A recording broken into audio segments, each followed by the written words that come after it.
오늘 우리에게 주시는 생명의 말씀은 사도행전 21장 1절에서 8절 말씀입니다. 할렐루야.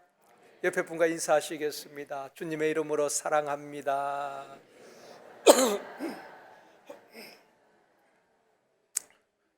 다시 한번요, 이 시간 은혜 받읍시다. 사업장을 오픈하거나 또 어떤 일을 시작할 때에 우리가 축하 화분을 보내기도 하고 화환을 보냅니다. 근데 이런 글귀를 보게 됩니다. 꽃길만 걸으세요 하는 글씨와 함께 리본을 우리가 보게 됩니다. 또 그런 문자를 보내기도 하고 받기도 합니다. 힘들고 어려운 일 없이 좋은 일만 많이 있기를 기원한 그런 의미 아니겠습니까? 꽃길만 걸어요 하는 드라마도 있었고, 꽃길만 걸어요 하는 시도 있고 책도 있습니다. 그러나 우리 인생은 꽃길만 걸을 수는 없다는 것입니다. 여러분이 지금까지 살아오신 날들을 돌아보면 꽃길만 걸어오셨어요? 그렇지 않을 겁니다. 때로는 가시밭길도 있었고, 때로는 사망의 엄침한 꼴짝이 같은 그런 힘든 시간들도 있었을 것입니다. 우리 인생은 꽃길만 걸을 수는 없습니다. 성도들은 꽃길만 걷는 사람이 아니라 하나님께서 우리에게 꽃길을 약속하거나 보장하고 있지도 않습니다. 우리 주님께서 꽃길을 걸으신 것 아니잖아요. 베드로나 또 바울이 가는 길이 꽃길이었습니까? 많은 믿음의 선진들이 꽃길을 걸은 것은 결코 아닙니다. 성도들이 가야 할 길은 꽃길이 아니라 좁은 길이요, 십자가의 길이요, 주님 가신 그 길인 줄 믿습니다. 그러나 분명한 것은 그 길이 생명의 길이요, 그 길이 복된 길이요, 그 길이 승리의 길인 줄 믿습니다. 우리가 가는 길이 때로는 힘들고 장애물이 있을지라도 하나님이 함께 하시기에 반드시 승리하게 될 줄 믿습니다. 예수님의 승리가 바로 우리의 승리라는 것입니다. 오늘 이 시간에는 하나님이 함께 하시는 인생 항해라는 제목으로 말씀을 드리려고 합니다.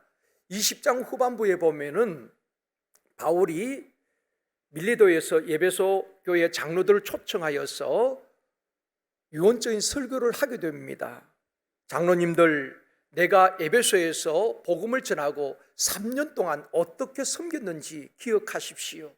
모든 겸손과 눈물, 또 유대인들의 간계와 시험을 참고 섬긴 것을 꼭 기억하십시오 라고 이야기하고 있습니다. 바울이 에베소 교회에서 자신이 행한 일을 드러내기 위해서 내가 이런 많은 일을 했습니다, 자랑하기 위해서 하는 말이 결코 아닙니다.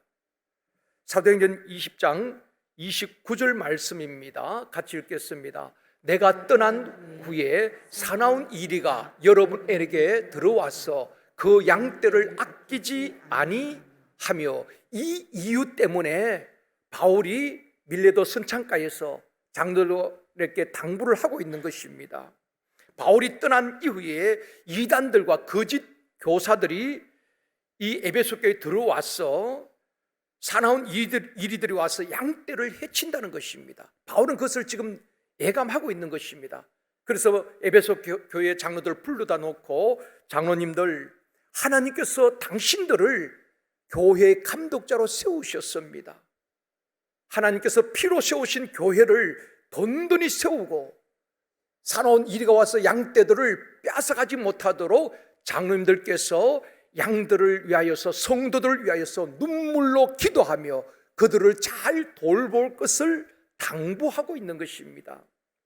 그 말을 한 이후에 밀리도 선창가에서 바울과 장로님들이 무릎을 꿇고 서로 부둥켜 안고 눈물로 기도를 하는 것입니다. 바울은 그렇게 기도했겠죠. 에베소 교회 장로님들을 위하여서, 하나님, 우리 장로님들 늘 성령으로 충만하게 하시고 하나님이 세운 교회를 든든히 세울 뿐 아니라 맡겨진 양무리들을, 성도들을 한 사람도 잃어버린 바 되지 아니하고 그들을 잘 양육하고 돌볼 수 있도록 도와주옵소서 기도했을 것이고, 또 에베소 교회 장로님들은 떠나가는 바울을 보면서, 하나님, 예루살렘에서 어떤 일을 만날지 모르는 그 길을 바울 사도가 가고 있습니다. 가는 길이 외롭지 아니하도록 하나님 동행하여 주시옵시고 끝까지 사명 감당할 수 있도록 하나님 성령으로 충만하게 하시고 인도하여 주옵소서. 그렇게 서로가 서로를 위해서 기도했을 것입니다. 그 기도를 마친 이후에 서로 부둥켜 안고 입을 맞추고 석별의 정을 나누게 되는 것입니다. 그리고 밀레도 선창가에서 떠나가는 배를 바라보면서 전송을 하게 되는 것입니다. 첫 번째로 하나님이 함께 하시는 인생 항해입니다. 밀레도에서 에베소 교회 장로님들의 전송을 받고 바울은 예루살렘을 향하여 올라가게 되는 것입니다. 예루살렘에는 어떤 사람이 있었습니까? 유대인들이 많이 있었지요. 유대인들에게 바울은 눈에 가시 같은 존재였습니다. 왜냐하면 유대인들은 하나님께서 자기들만 택한 백성이란 자부심이 대단했습니다. 또 하나님은 자기들이 하나님이라고만 믿고 있었습니다. 그런데 바울도 한때는 유대교의 핵심 멤버였잖아요. 그런데 이 바울이 유대교를 배신하게 되는 것입니다. 그리고 다니면서 내가 예수님을 만났다라고 말하는 것입니다. 그리고 가는 곳마다 율법으로 구원받는 것이 아니라 예수를 믿어야 구원받습니다. 누구든지 예수 이름 외에는 구원받을 길이 없습니다. 예수 그들을 증거하는 것입니다. 그러니까 유대인들은 그걸 용납할 수가 없었습니다. 유대인들 눈에는 가시와 같은 존재였습니다. 뿐만 아니라 소아시아 지역에 또 마게도니아 지역에 바울이 복음을 전하고 교회를 세우고 일꾼들을 세우고 믿는 사람들이 많아졌다는 것입니다. 그래서 유대인들이 격분하고 바울을 잡아 가두고 죽이려고 했던 것입니다. 지금까지는 성령님께서 바울이 대적의 해를 받지 아니하도록 성령님께서 알려주시고 피할 길을 주셨습니다. 그래서 지금까지 달려온 것입니다. 그런데 지금 유대인들의 소굴인 예루살렘으로 바울이 가겠다는 것입니다. 그러니까 많은 주변에 있던 사람들이 성령의 감동으로 말미암아 바울이 예루살렘에 올라가면은 결박당할 뿐 아니라 어떤 험한 일을 당할지 알 수가 없습니다. 그래서 말리는 것입니다. 예루살렘에 올라가지 마십시오. 당신은 아직 사명이 있기 때문에 예루살렘에 올라가면 안 됩니다 라고 말리는 사람들이 많이 있었습니다. 또 바울이 밀레도 선창가에서 장로들에게 그렇게 말하고 있잖아요. 다시는 장로님들의 얼굴을 볼 수가 없고 장로님들께서도 내 얼굴을 보지 못할 것입니다. 그러니까 또 장로님들 근심하고 정말 거기서 눈물을 흘리면서 떠나보내게 되는 것입니다. 내년에 우리나라에서 총선이 있습니다. 여야 대표와 지도부를 향하여서 의원들이 많은 요구를 하지요. 지도부부터 먼저 험지에 출마해야 됩니다. 또 희생을 해야 됩니다. 많은 요구를 하지만은 낙선의 위험이 있는 곳에는 가지 않으려고 합니다.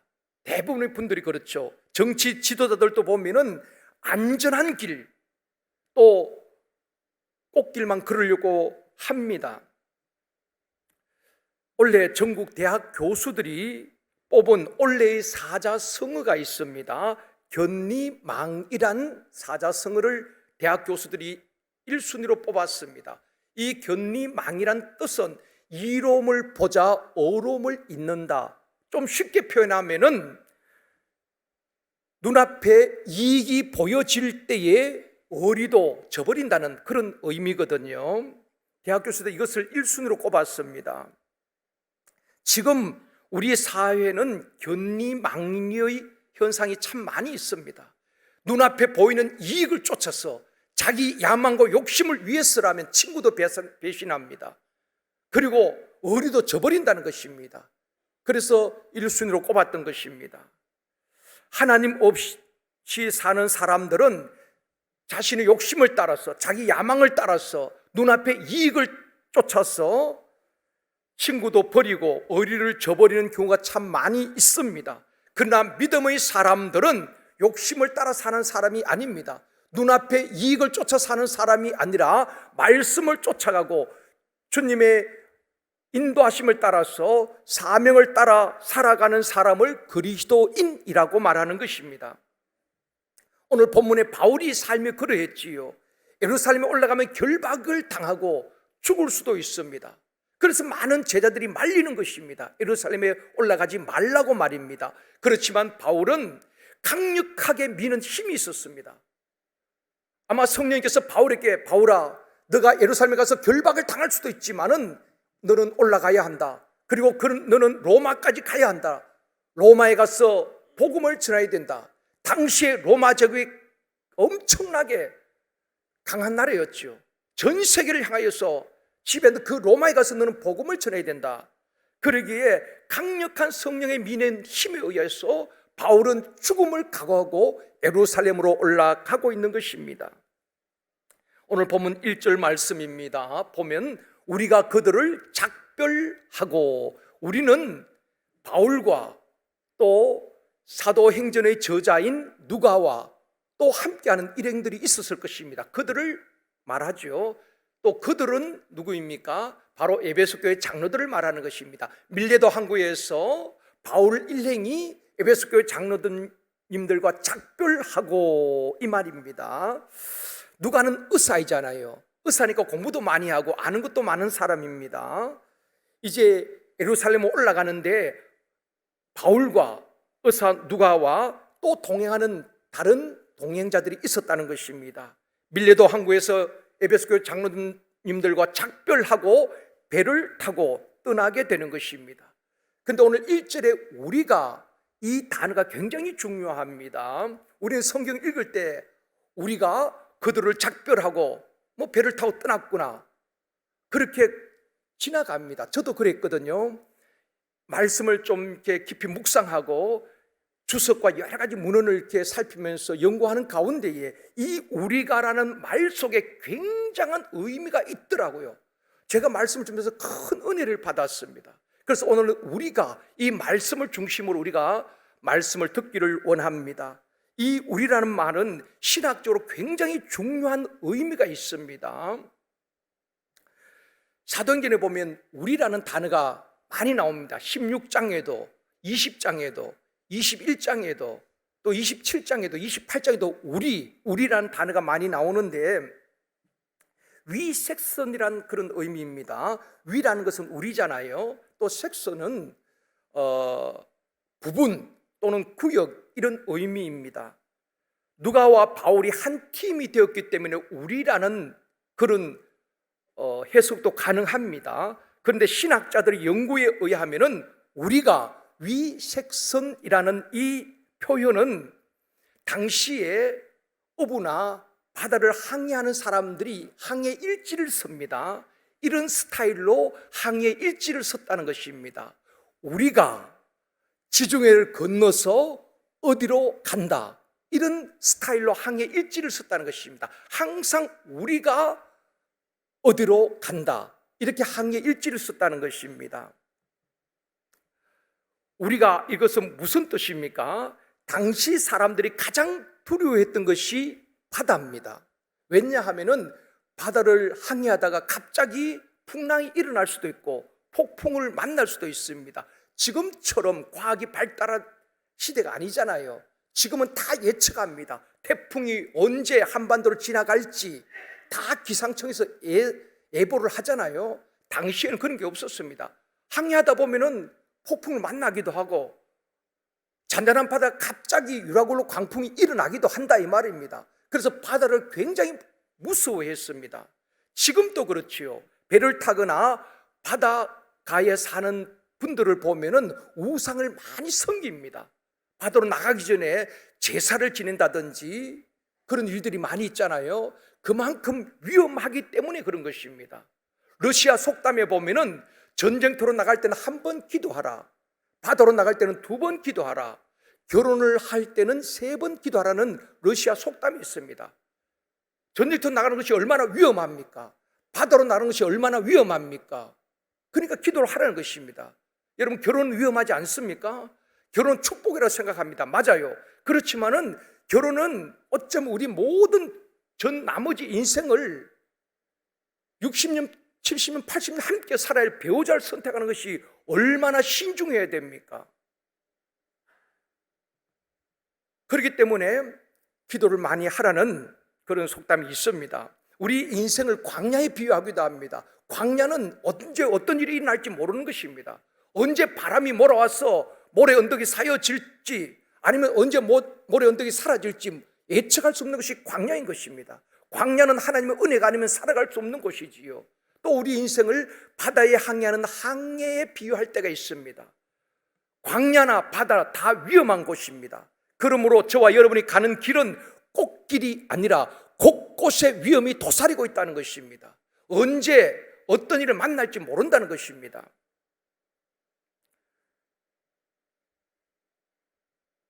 우리가 예상하지 못했던 수많은 변수들이 우리 인생에 있습니다. 언제 질병의 광풍을 만날지 아무도 예상하지 못하는 것입니다. 나는 건강한 줄 알았고 별 몸에도 이상이 없었습니다. 그런데 어느 날 건강검진을 받아보니까 건강의 적신호가 켜지는 것입니다. 성공을 꿈꾸면서 사업을 시작했는데 실패의 광풍을 만나기도 하는 것입니다. 또 사랑했던 가족들과 이별해야 하는 그런 시련을 겪기도 하는 것이 우리 인생 아니겠습니까? 결코 우리 인생은 꽃길만 가는 것이 아니라 이 말입니다. 예상하지 못했던 수많은 일들을 만나기도 하는 것입니다. 그래서 바다는 혼자 나갈 수가 없는 것입니다. 여러 사람이 함께 간다는 뜻도 있지만 그런 의미로 우리가 이런 의미도 있지만은 당시 항해 일지를 쓸 때 우리가 이 말은 배에 탄 그 사람들뿐 아니라 각자 자신들이 섬기는 신이 함께 한다는 의미로 우리가 위색선이라는 단어를 쓴 것입니다. 요나가 불순종하고 다시서 가는 배를 탔잖아요. 갑자기 풍랑이 일어났습니다. 그럴 때 어떻게 합니까? 요나 1장 5절입니다. 같이 읽습니다. 사람들이 두려워하여 각각 자기의 신을 부르고 또 배를 가볍게 하려고 그 가운데 물건들을 바다에 던지니라. 풍랑을 만났을 때에 그 배에 탔던 사람들이 첫 번째 하는 것이 각각 자기의 신을 부르는 것입니다. 그들의 의식 속에는 우리가 배를 타고 항해할 때에 내가 믿는 신이 함께 한다, 그런 마음을 갖고 있었습니다. 그러니까 풍랑을 만나니까 사공님들에게 그렇게 이야기하는 것입니다. 당신들이 믿는 신의 이름을 다 부르십시오. 그렇지만 풍랑을 잔잔케 할 수가 없었지요. 우리라는 개념이 자기들이 믿는 신이 함께 한다, 그런 의미로 위색선이란 것입니다. 지금 누가가 바울과 함께 배를 타고 항해를 합니다. 그런데 여기서 누가가 위색선이라고 표현한 것은 당시 그런 문화나 배경이 있다는 것입니다. 누가가 의사하지만 우리가 하는 말은 이 말 속에는 누가 자신과 바울 그 일행뿐 아니라 누가가 믿는 신이 함께 한다, 그런 의미란 것입니다. 그렇다면 누가가 믿는 신은 어떤 신이었습니까? 다른 많은 사람들이 믿는 잡신이 아니라 바로 살아계신 하나님, 역사의 주권자 되신 하나님, 우리 인생의 생사화복을 주관하신 그 하나님이 우리와 함께 이 배를 타고 항해한다는 그런 의미로 위색선, 이렇게 표현을 하고 있다는 것입니다. 사랑하는 성도 여러분, 이제 성탄절이 한 주간 남았습니다. 예수님이 왜 육신을 입고 이 땅에 오셨습니까? 마태복음 1장 23절, 이번 주 암송 말씀입니다. 같이 읽습니다. 보라, 처녀가 잉태하여 아들을 낳을 것이요 그의 이름은 임마누엘이라 하리라 하셨으니 이를 번역한적 하나님이 우리와 함께 계시다 함이라.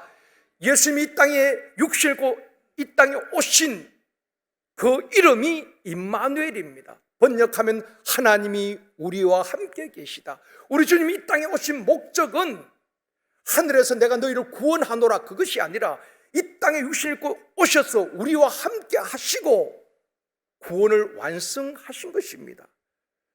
우리와 함께 하시기 위해서 육신을 입고 이 땅에 오신 것이 바로 성탄절인 것입니다.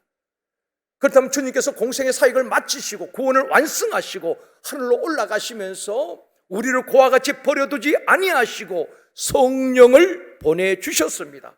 그 성령님은 오늘도 우리 안에 내주에 계시고 우리와 함께 하시는 줄 믿습니다. 그러므로 예수 믿는 사람은 결코 혼자가 아니라는 것입니다. 주님이 늘 함께 하시는 줄 믿습니다. 우리 눈에 보이지 않지만 영으로 함께 하시고 성령님은 우리를 돕는 분인 것입니다. 우리의 연약함을 도우시는 성령님, 우리를 위로하시는 성령님, 우리를 진리 가운데로 인도하시는 성령님, 우리에게 지혜를 주시는 성령님, 우리를 보호하시는 성령님이란 것입니다. 그분이 우리와 함께 하신다는 것입니다. 그런 믿음이 있어야 하는 것입니다. 하나님은 우리와 함께 계신다, 하나님은 우리와 동행하신다, 이것이 믿음의 기초인 것입니다. 왜 성도들이 그렇게 30년 40년 예수를 믿고 그렇게 신앙생활 잘한 것 같은데 말 한마디에 넘어지고 시험 들고 떠나는 경우가 왜 그렇습니까? 이 믿음의 기초가 부실하기 때문에 그런 것입니다. 하나님이 나와 함께 하신다는 이 확신이 흔들리기 때문에, 이것이 흔들리면 다 흔들리는 것입니다. 우리 하나님은 언제 어디 있으나, 내가 부할 때뿐 아니라 가난했을지라도, 성공했을 때뿐 아니라 실패했을지라도, 내가 건강할 때뿐 아니라 몸이 병들었을지라도 하나님은 함께 하시는 줄 믿습니다. 세상 끝날까지 함께 하시는 그 하나님을 믿을 때에 우리는 담대할 수가 있는 것입니다. 위 색서는 하나님이 우리와 함께 동행하신다, 그런 의미인 것입니다. 창세기에서 요한계시록까지 수많은 믿음의 사람들이 나옵니다. 그들이 꽃길만 걸었습니까? 결코 그렇지 않습니다. 불문불 앞에 설 때도 있었고 또 사자굴 앞에 설 때도 있었습니다. 그런데 그들의 믿음이 무엇이었습니까? 하나님이 함께 하신다는 것을 믿었다는 것입니다. 실제로 사드락 메삭 아벳노가 풀무불에 던져졌지만은 세 사람이 던져졌는데 그 안에 몇 사람이 있었어요? 네 사람이 있었다는 것입니다. 육신을 입고 이 땅에 오시기 전에 하나님이, 예수 그리스도가 그들과 함께 하셨다는 것입니다. 주님이 함께 하시니까 머리털 상하지 아니하고 그 뜨거운 풀무불이 그들을 삼키지 못하도록 절대 보호하신 줄 믿습니다. 사자굴에 던져져도 하나님이 함께 하시니 사자 입을 봉하시고 그들을 살려내신 것 아니겠습니까? 그 하나님이 저와 여러분이 하나님인 줄 믿습니다. 그 믿음, 그 확신이 있을 때에 시험을 이기고 세상을 이기고 승리할 수가 있는 것입니다. 그래서 히브리서 11장 마지막 부분에 보면은 이런 사람들, 예수가 함께함을 믿는 그 사람들은 세상이 감당치 못하는 사람이라고 말하고 있습니다. 총칼 앞에서도 풀무불 앞에서도 두려워하지 아니하고 그 길을 가는 것입니다. 그게 사명자의 길인 것입니다. 눈앞에 보이는 이익을 쫓아서 의리를 저버리는 그런 사람이 아니라 정말 주님 주신 그 비전과 표대를 향해서 달려가는 그 사람을 사명자라고 말하는 것입니다. 수많은 믿음의 사람들 가운데 다윗 한 사람을 보십시오. 다윗은 10년 이상 사울 왕에게 쫓겨다녔습니다. 이 동굴 저 동굴 숨어 다니면서 늘 불안했지요. 군대들이 그 다윗을 추격합니다. 10년 이상을 말입니다. 나중에 왕이 되었지만 사랑하는 아들 압살롬이 또 반역하고 추격합니다.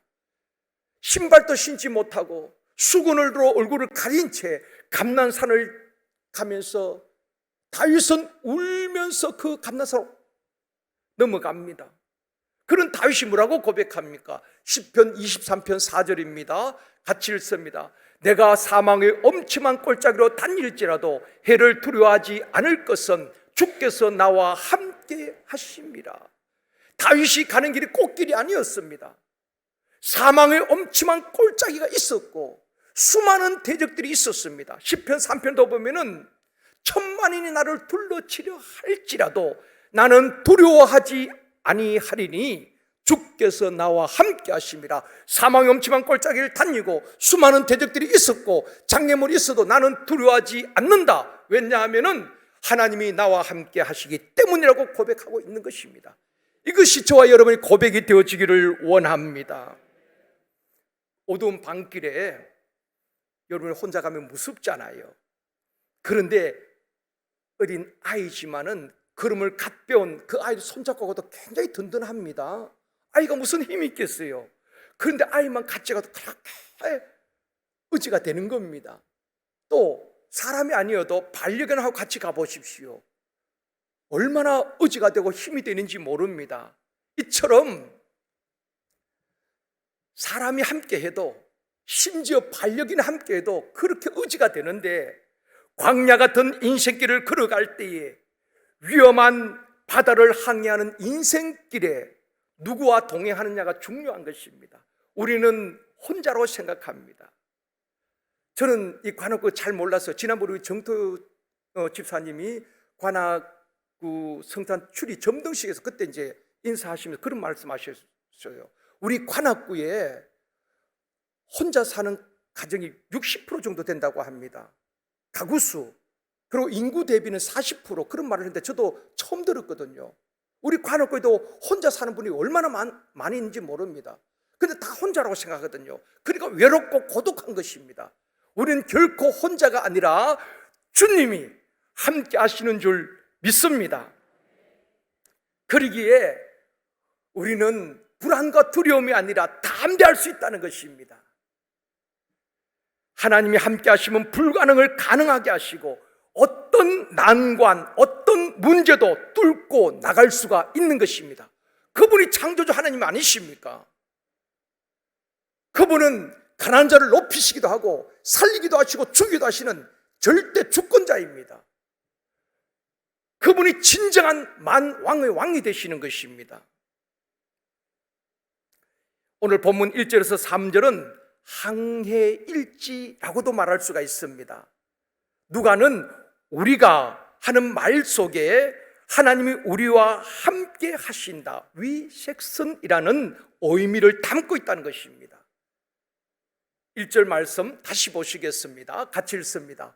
우리가 그들을 작별하고 배를 타고 바로 곳으로 가서 이튿날 로도에 이르러 거기서부터 바다라로 가서, 지도를 보면은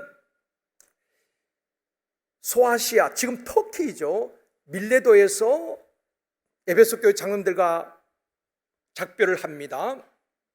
그리고 거기서 배를 타고, 육로가 아니라 배를 타고 고스, 로도, 바다라 이곳에 이르게 됩니다. 바다라에서 어떤 일이 있는가? 2절에서 말씀합니다.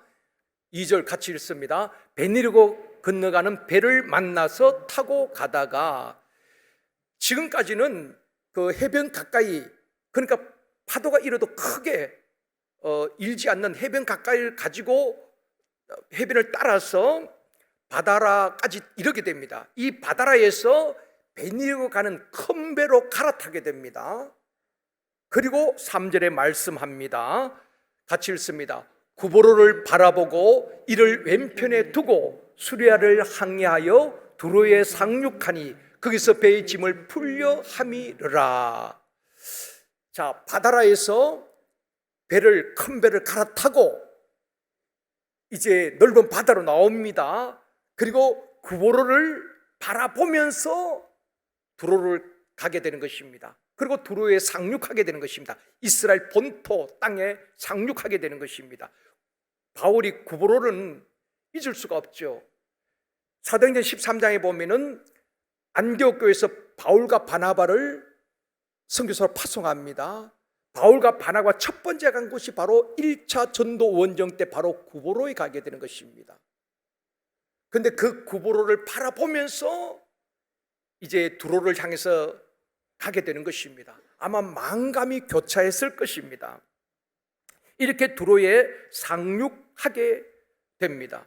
누가가 기록한 것은 단순한 항해 일지가 아니라 하나님이 우리와 함께 하신다, 위색선이라는 것을 보여주고 있는 것입니다. 오늘 본문이 우리에게 주는 메시지가 무엇입니까? 우리 인생을 바다에 항해하는 항해에 비유했습니다. 우리 인생에 그 항상 바다가 잔잔한 것이 아니잖아요. 때로는 폭풍이 일어날 수도 있고 풍랑이 거칠어질 수도 있습니다. 험한 항로가 있을지라도 주님이 함께 하시면 어떤 시련도 어떤 어려움도 이기고 승리할 수 있다는 것을 보여주고 있는 것입니다. 그것이 바로 우리가 위색선이라는 의미가 담고 있는 뜻인 것입니다. 사랑하는 성도 여러분, 올해뿐 아니라 내년에도 주님이 함께 하시고 우리를 승리의 길로, 복된 길로 인도하실 그 하나님이 나와 함께 하심을 확신하고 담대할 수 있기를 주님의 이름으로 축원합니다. 사람은 떠날 수 있어요. 사람은 자기 유익을 위하여서 나를 버리고 떠날 수 있지만 우리 하나님은 결코 버리지 아니하시고 떠나지 아니하시고 함께 하실 그 하나님을 붙드시길 바랍니다. 그 하나님을 의지할 수 있기를 원합니다. 그럴 때 평안함과 담대함을 주실 줄 믿습니다. 두 번째로 하나님의 일은 하나님이 되게 하십니다. 바울 일행이 항해를 마치고 두로에 상륙하게 됩니다. 두로에서 일주일간 머무르게 됩니다. 두로는 지금 레바논 지역입니다. 지금 레바논, 이스라엘 위에 있는 레바논이 바로 두로인 것입니다. 4절에 말씀합니다. 같이 읽습니다. 제자들을 찾아 거기서 이래를 머물더니 그 제자들이 성령의 감동으로 바울더러 예루살렘에 들어가지 말라 하더라. 이 두로에서 제자들을 만나고 일주일 머무르게 되는데 바울이 두로에 가서 복음을 전한 적은 없습니다. 예수님께서 이 두로에 가서 복음을 전했습니다. 그런데 그때 예수를 믿고 예수님의 제자가 된 사람들이 거기 있었다는 것입니다. 바울이 두로에 상륙했을 때에 바로 그 제자들을 만나서 일주일간 머무르면서 그 제자들이 성령의 감동으로 바울에게 권면하는 것입니다. 바울 선생님, 예루살렘에 올라가면 큰 봉변을 당할 수 있습니다. 예루살렘에 올라가지 마십시오. 그렇게 만류를 했다는 것입니다. 그럼에도 불구하고 바울은 목표는 예루살렘이 아니라 로마였습니다. 하나님의 그 주신 사명을 붙들고 죽음이 기다린다고 하지만은 주저하지 아니하고 담대히 예루살렘으로 올라가게 되는 것입니다. 두로에 있는 제자들도 더 이상 말릴 수 없었기에 다시 그 부둣가에서 바울과 두로에 있는 제자들이 무릎을 꿇고 서로 기도합니다. 그리고 또다시 전송하게 되는 것입니다. 그리고 바울은 떠나서 두로를 떠나 돌레마이를 지나 가이사라에 도착을 하게 되는 것입니다. 그러니까 두로에 상륙해서 예루살렘으로 가기 위해서 나무로 밑으로 내려오게 되는 것입니다. 두로에서 돌레마이 그리고 가이사라, 오늘 본문의 성경에 다 나오는 지명들입니다. 가이사라에 도착을 하게 됩니다. 이스라엘에는 두 개의 중요한 항구가 있습니다. 우리가 알고 있는 욥바와 가이사라입니다. 지난번에 성지 순례할 때 이 가이사라도 갔고 욥바도 다 갔습니다. 욥바는 국내 항구입니다. 지금도 배를 거기서 출항합니다. 국내 항구라면은 가이사라는 조금 위쪽에 있는, 북쪽에 있는 국제 항구라고 보시면 됩니다. 우리도 국내선이 있고 국제선이 있잖아요. 그것처럼 이 두 항구가 이스라엘을 대표하는 항구이기도 합니다. 그런데 바울이 먼저 가이사라에 도착하게 됩니다. 가이사라에서 어떤 일이 일어납니까?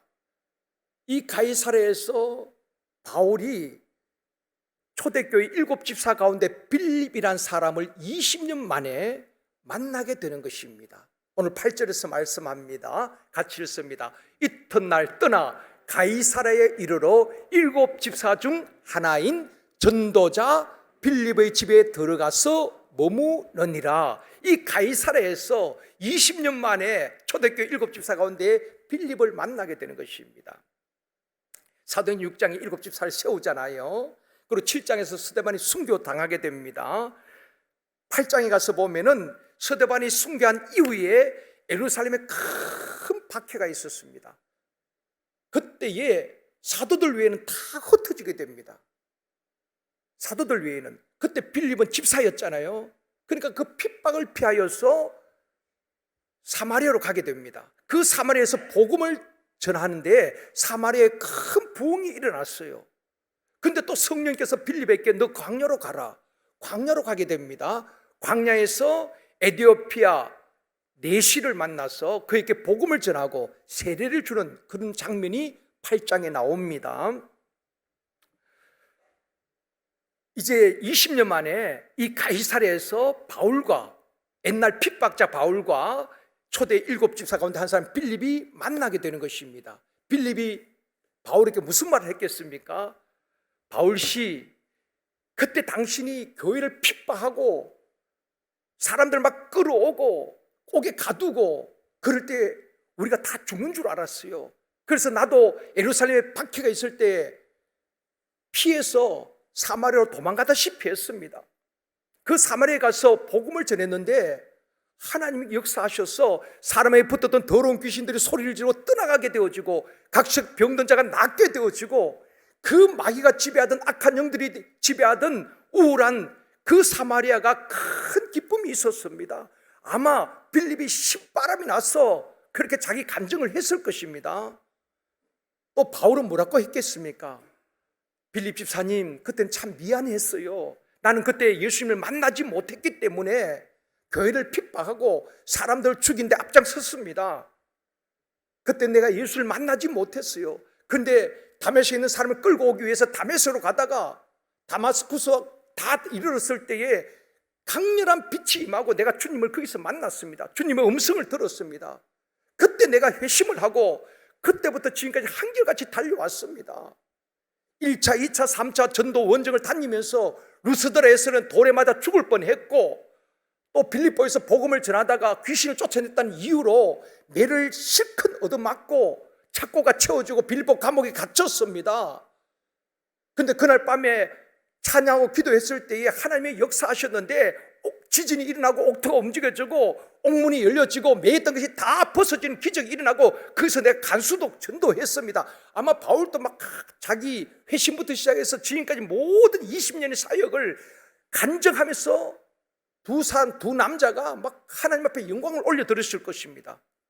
빌립 집사와 이 바울의 공통점이 뭔지 아시겠습니까? 두 사람 다 빌립은 환난과 핍박을 피하여서 사마리아 가서 복음을 전했더니 놀라운 역사가 일어났습니다. 바울도 수많은 고난과 어려움이 있었지만 복음을 전한 곳마다 역사들이 일어났습니다. 사람들이 회심하고 돌아왔다 이 말입니다. 두 사람 다 공통점은 꽃길을 걸은 것이 아니라 핍박과 고난의 길을 갔지만은 하나님께서 수많은 대적들이 있었지만은 하나님의 일이 중단된 적이 없습니다. 복음에 가는 길이 막히지 아니하고 하나님의 일은 하나님이 하시더라는 것입니다. 그걸 지금 두 사람이 막 간증하면서 서로 얼마나 흥분했겠습니까? 그림이 그려집니까? 두 사람이 그런 핍박 가운데서도 수많은 대적이 있었지만은 하나님께서 복음이 가는 길이 중단되지 않도록 하나님의 일은 하나님이 하셨습니다라고 서로 간증을 나누면서 하나님께 영광을 올려드리는 것입니다. 그렇습니다, 여러분. 교회는 하나님이 하십니다. 내가 아니면 되나봐라. 내가 아니면 안 될 것 같아도 하나님의 교회는 하나님이 되게 하십니다. 저분이 없으면 안 될 것 같아요. 하나님은 숨겨놓은 또 다른 사람을 등장시키고 서시는 것입니다. 우리는 교만 떨면 안 되는 것입니다. 내가 교회 모든 일을 좌지우지하겠다, 그처럼 교만한 것은 없어요. 그저 나 같은 사람 목사로 부르시고 나 같은 사람 귀한 장로의 직분을 주시고 권사로 세운 것 그저 감사할 뿐입니다. 낮아지고 더 겸손한 자리에서 하나님 나 같은 것에 귀한 직분 맡겨주시니 감사합니다. 눈물로 기도하며 성도를 섬기고 교회를 섬겨야 되지 않겠습니까? 그럴 때 하나님께서 능력도 주실 줄 믿습니다. 감당할 수 있는 건강과 체력도 주실 줄 믿습니다. 지금 바울과 빌립 집사가 그런 것을 나누면서 수많은 고난이 있었고 어려움이 있었지만 하나님이 우리를 인도하시고 죽음에서 건지시고 하나님께서 하셨습니다. 결론은 그거예요. 20년 만에 만나서 서로 간증하며 하나님이 하신 위대한 일들을 고백하면서 하나님께 영광 올려드리며 서로 감격하고 감동했던 것 아니겠습니까? 말씀을 맺겠습니다. 사랑하는 성도 여러분, 하나님의 자녀들이 가는 길이, 사명자들이 가는 길이 꽃길이 아닙니다. 환영받고 대우받고 존경받고 인정받고 칭찬받는 길이 아닙니다. 내가 일하고 다 사람들에게 칭찬받으려고 하지 마십시오.